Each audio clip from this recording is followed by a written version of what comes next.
In this lesson, I'm going to show you how to use 4 simple arpeggios as a foundation to create a great sounding improvisation. The idea behind this can really boost your improvisation skills. And the best part, it's going to be heck of fun. Let me start with showing you the 4 arpeggios. So we're following the chord progression. It's E minor, going to A minor, then to C major 7, and finally to B7.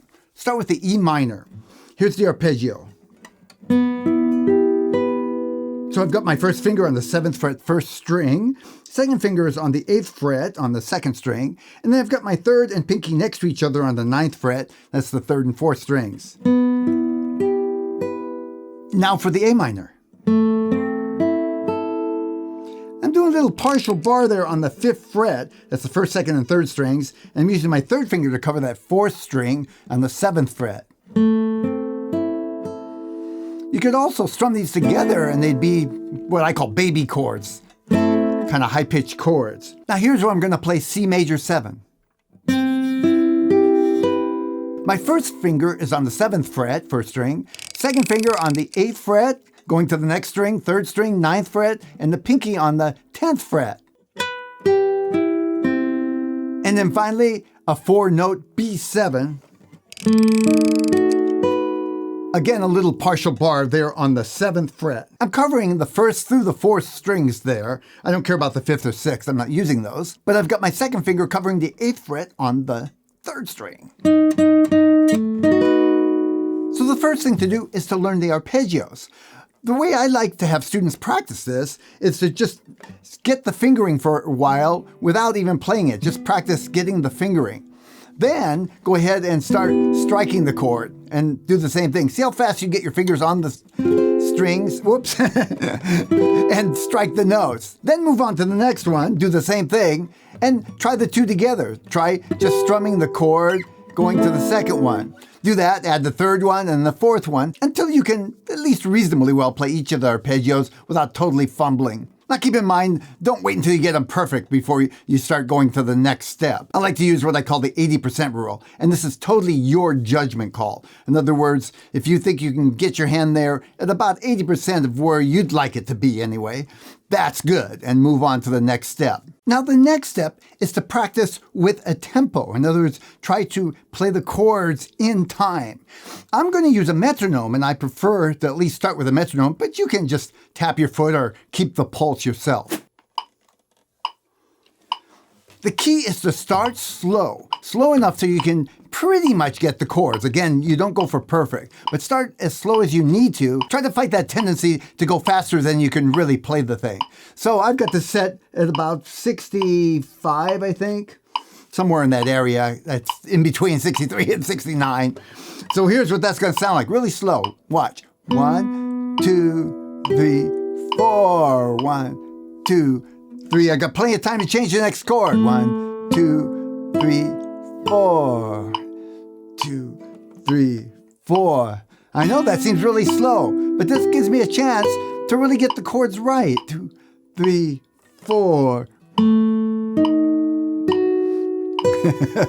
Okay, that works.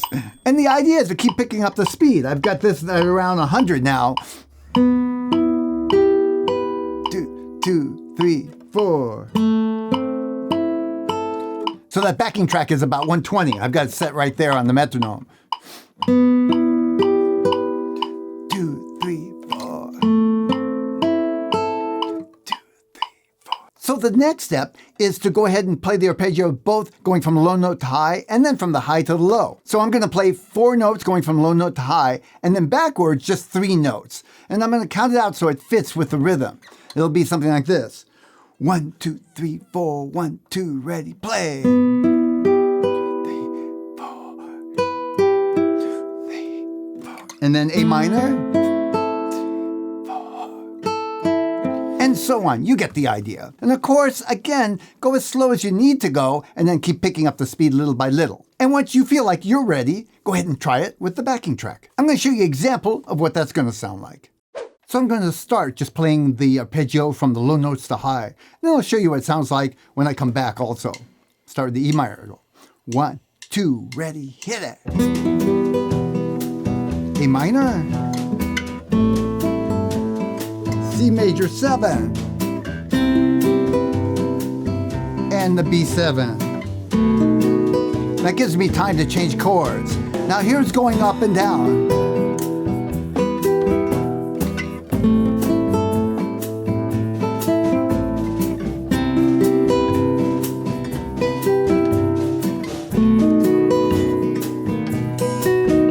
When you get that going well enough, you might want to try experimenting with playing your arpeggios and adding some scale-wise notes. That would sound something like this. Here we go. 1, 2, 3. Now give me another measure. Here we go. 1, 2, ready, go.